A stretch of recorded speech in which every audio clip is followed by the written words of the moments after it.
Good afternoon! Welcome back sa ating channel.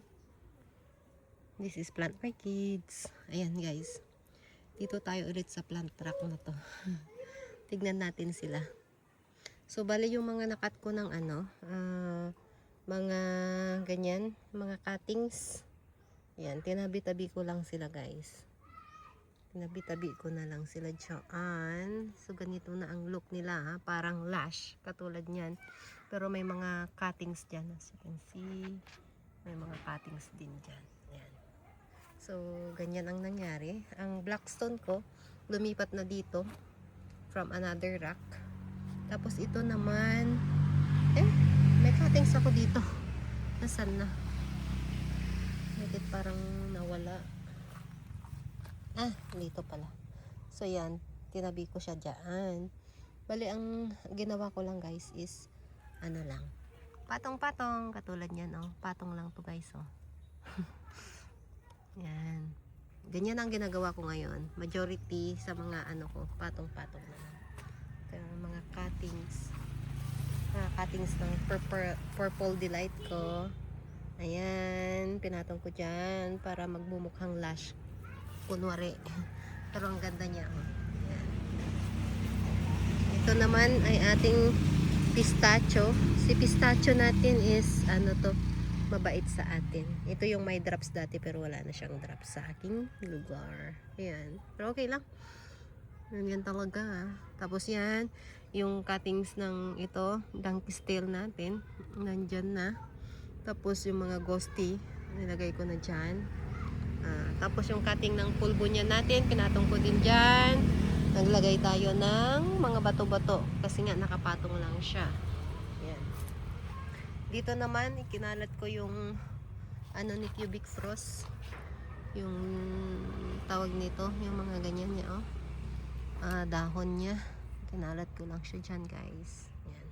At ito ang ating cubic frost na kinat natin. May mga dahon-dahon dyan.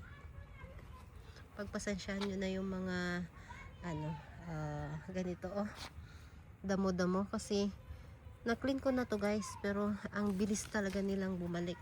Ayan. So ito na yung unang natin na cubic frost head, at saka nandun yung pangalawa. Ito dati dito sa pot na to, parang pinatong ko lang yan siya. Naglagay ako ng bato sa tabi nito para magmumukhang kunwari lash. So dyan naman is si Fred Ives, at doon nagpatong din ako ng another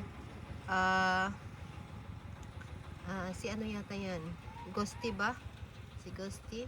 Ayan sila. So plan ko din sanang nito, mag-cut si Mule, pero tinitignan ko kung saan ko siya ika-cut. Ayan, tapos ipapatong natin siya dyan. Kaso may mga cut siya, oh, cuttings. Kung nasaan na guys. Asawa ko siguro dyan. Dito nagkat ako ng isang crested ng cubic frost at nilagay ko siya dito sa plant truck na to kasi naging masaya dito yan si cubic frost dito. So naglagay ako ng crested niya dyan. So dito naman, as you can see here, ayan, patong lang dito yung pinagkatan natin. Ito si orange lover natin. Orange lover to eh. Or baka naiba na yung, baka na yung sa ID nalipat. Ayan. So cuttings nandyan. Dito wala. Sana dito naman may mga cuttings pa ako dito actually guys, oh.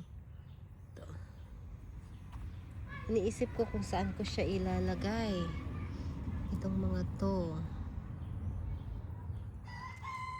Ayan. So para if ever na tayo guys, may time tayo at pag malalaki na sila, ita-transplant na lang natin sila. Kailangan nang linisin ulit ang garden ko guys kasi madumi na ulit. At saka ito, marami ng mga dried leaves. Dito yan, patong ko din yan siya. Ang mga yan. So dito sa area na yan is mga ano na lang yan guys. Tawag nito recycled pots. Sabi ko ayusin ko pagka ano. Kaso lang wala na tayong masyadong time. Yan. Si Vanda natin. Nagmamaganda pa siya dyan. So ayan. At dito sa banda rito guys, oh, may ano ako, first time mulaklak to sa akin. Sulatan ko nga ulit yung ID nito. Ito yung ID niya guys, oh. Ayan ba mag-focus? Ayan. Hindi nababasa, hybrid na lang yung nababasa. Ayan. So ayan yung ID niya. Yung isa may ID din yan pero hindi ko na nakita. Siguro pag namulaklak to, tsaka ko na lang aanuhan ulit ng ID. Wala, hindi ko mahanap yung ID niya guys. Nasaan kaya yung ID niya? May ID yan. Itong mga to. Tingnan nyo guys ha. Ganda. At move tayo dito. Papakita ko sa inyo ang aking Oncidium. Ayan siya guys. Oh, paborito yan ng anak ko. Kasi amoy candy siya. Ayan. Pero ang ano niyan guys, since nabili ko siya, hindi siya masyadong nagpo-produce ng baby. Yan pa lang yan siya.